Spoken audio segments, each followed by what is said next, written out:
Welcome back to Inside the 12. It is our pleasure. It is our honor right now to introduce to you head coach of the 11th ranked undefeated BYU Cougars, Kalani Sitake. Coach, thank you so much for taking time with us this morning. Good morning. Thank you for having me on.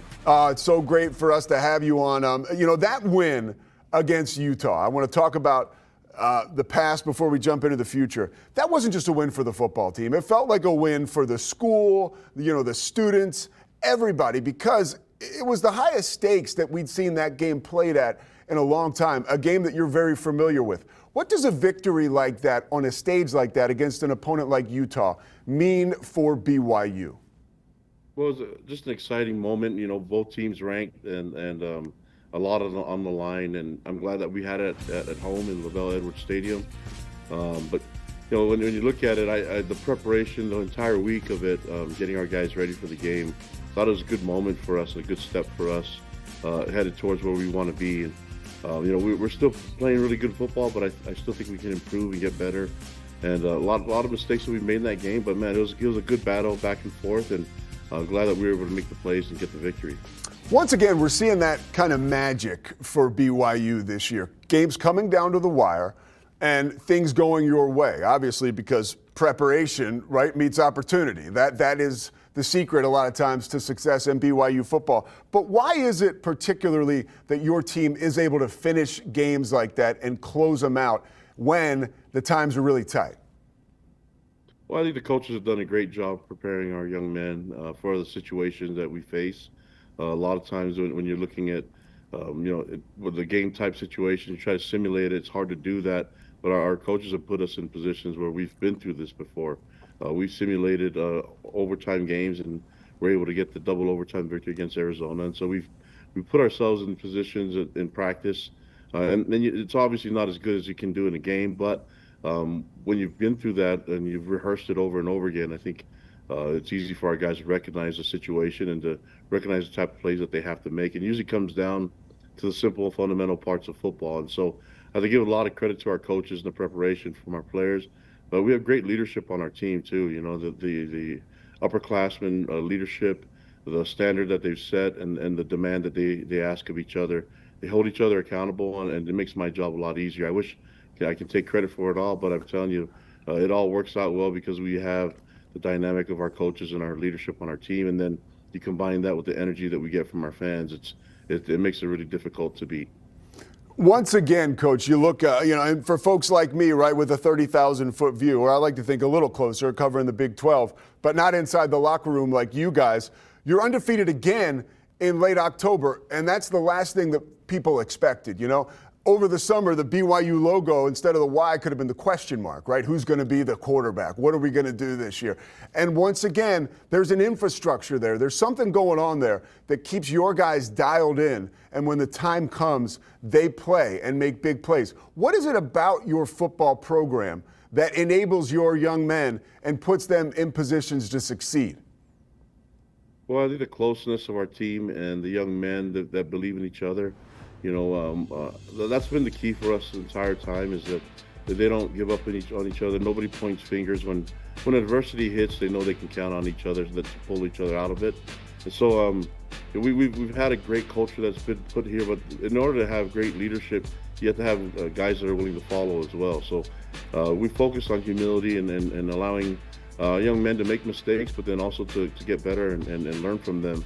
That's what practice is all about. And so the ability to train ugly and to put yourself in a growth mindset situation where you're trying to get better and even getting yourself in uncomfortable situations and learning from them, that's been the key. And so we're trying not to hide from the mistakes that you make on the football field and you try to address them, but you also want to make sure that these guys know that we care about them and that the importance of every little thing that matters when you stack up every play, and it could be the minimal things, but if you have a 1/11 responsibility on the field, everybody's counting on you to do your one part.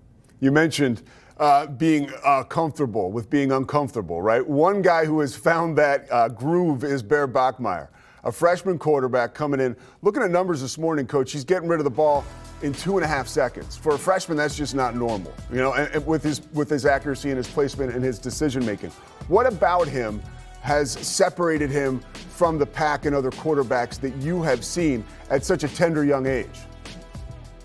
Well, I think it's really helpful to have an older brother that's done it. I think someone showed me a stat that last time a true freshman, led a team to 6-0 start was a man by the name of Hank Bachmeier. So that's his big brother.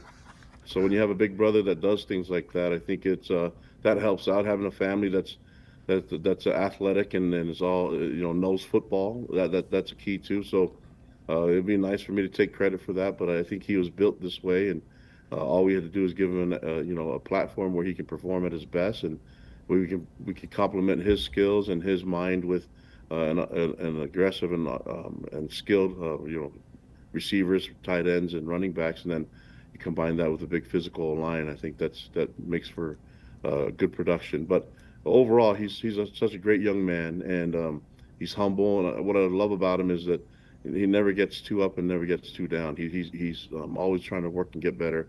I mean, we make plays. If you watch him after a series, whether it was successful or not, he's always on the sideline looking at the tablet, trying to find ways and discussing it with our offensive coordinator, Aaron Roderick, and trying to get better. And that's him and the way he was made. One more on this, and then I got one last question for you. You mentioned Aaron Roderick. How much has he been able to expand the playbook as Bear has really evolved ahead of schedule?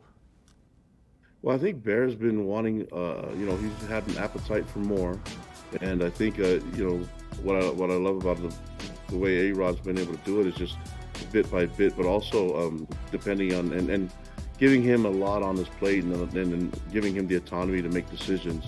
It's a lot of times you want to just control as much as you can, but allowing Bear to make checks and make audibles at the line of scrimmage, sometimes it's hard. You're like, well, I don't know if this freshman can do it, but he can do it, and he's a student of the game. I mean, he actually impressed and overexceeded my expectations with the football IQ that he has, and that's actually makes me even happier that we're in this position right now. But that being said, there's still a lot of work for us to do as a team, definitely as an offense, and he knows he can improve even as a quarterback. So trying to find ways to get better and make sure that we keep this thing rolling. Yeah, to keep it rolling, you got to go into Ames, right? That's a tough environment. BYU 0-5 all-time against Iowa State. How do you snap that streak and come home with another huge victory? Well, I don't think we're focused on the end result. I think we're going to enjoy as much time as we can, and try not to waste any of those seconds in the 60-minute that we have in that clock. So Iowa State's a well-coached team with Matt Campbell, does an amazing job there, and they're a dangerous opponent. We watch them on film and we see how they play the game. We have tons of respect for them. So it's going to take our best shot. And so the best shot just doesn't show up on Saturday. We've got to work really hard during the week, and we're looking forward to putting together some practices and getting ourselves in the best position that we can. And it's easier said than done, but we're looking forward to the matchup and seeing how we can perform in this game this weekend. Big time matchup Saturday at Iowa State, 3:30 Eastern time on Fox. Coach Sitake, thank you so much for joining us and for once again setting the bar on and off the field for the rest of the Big 12. You guys are doing a tremendous job. Thank you so much.